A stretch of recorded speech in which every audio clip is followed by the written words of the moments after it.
नमस्कार, मी सुवर्णा. मुलुक महाराष्ट्रामध्ये आपल्या सगळ्यांचं स्वागत. सविस्तर बातम्या आपल्याला बघायच्या आहेत. आजची सगळ्यात महत्त्वाची ताजी चर्चेत असलेली बातमी ती म्हणजे ही भेट. मनसे अध्यक्ष राज ठाकरेंच्या भेटीला मुख्यमंत्री देवेंद्र फडणवीस शिवतीर्थावर गेलेले आहेत. दादरला शिवतीर्थावर राज ठाकरे यांच्या भेटीला मुख्यमंत्री देवेंद्र फडणवीस गेलेले आहेत.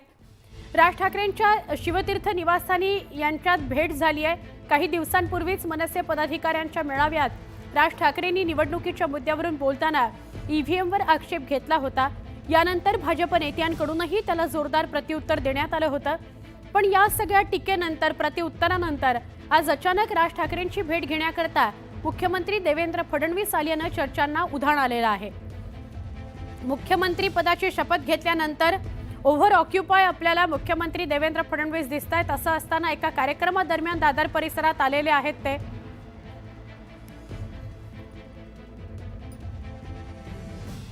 आपण थेट जाऊया आमच्या प्रतिनिधी प्रणाली कापसे यांच्याकडे. त्यांच्याकडून आपण अधिक माहिती घेऊया. प्रणाली, या बैठकीकडे सगळ्यांचं लक्ष लागलेलं आहे. खरं तर आपापसात ही बैठक जरी नियोजित असली तरी महाराष्ट्रासाठी ही बैठक अचानक होते आणि त्याची कारणं काय अशी चर्चा सुरू झाली आहे. नक्कीच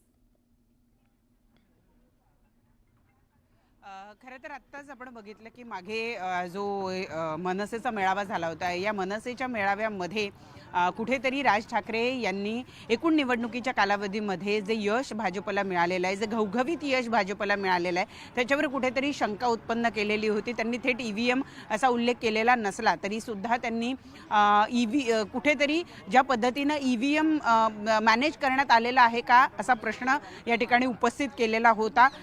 आणि त्यानंतर आपण बघितलं की भाजपवर काही अंशी त्यांनी टीका केलेली आपल्याला त्या भाषणामध्ये बघायला मिळालेली होती. दरम्यानच्या काळामध्ये आज एका कार्यक्रमानिमित्त मुख्यमंत्री देवेंद्र फडणवीस हे शिवाजी पार्क इथं येत आहेत आणि शिवाजी पार्कलाच लागून असलेल्या शिवतीर्थ इथं मनसे अध्यक्षांची भेट घेण्यासाठी ते 15 मिनिटांपूर्वी पोहोचलेले आहेत.